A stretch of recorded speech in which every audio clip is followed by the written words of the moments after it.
Очигледно, иницијативата на Павле Трајанов за изменение на Законот за заштита на сведоци беше лицемерен обид на Груевски да се извлече, а посилните осуди на домашната јавност и странскиот фактор за драконската пресуда за новинарот Кежаровски.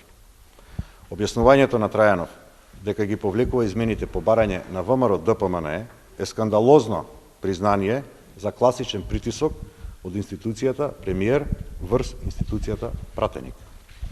Наивно е да се мисли дека некој ќе поверува оти Трајанов, кој е коалицијски партнер на Груевски, не знаел дека му треба поддршката од ВМРО ДПМНЕ, кога наводно, само иницијативно го предложи предлогот за измените на законот. На крајот, навистина е жално да се гледа како еден пратеник, кој треба да ги штити пред се интересите на граѓаните, дозволува од себе да биде сателит преку кој што Никола Груевски манипулира со јавноста. Благодарам.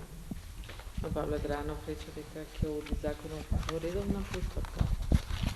Значи, во моментот на поднесувањето на законот, господинов Трајанов нас не убедуваше дека ќе оди по скратена постапка токму заради тоа да се овозможи на новинарот Кежаровски да му биде изречена поблага казна од изречената во првостепената пресуда.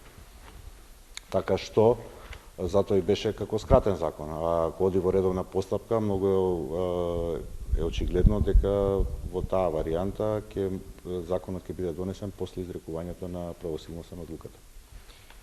Дали имате потврда дали е екстрадиран и веќе е во земјава председателот на Советот на општината Интар Шиповиќ? Значи, до нас доспеа една информација дека тоа требало да се случи во текот на денешниот ден. За жал, по наод на Социјалдемократскиот сојуз, целата таа работа требаше многу одамна да биде завршена.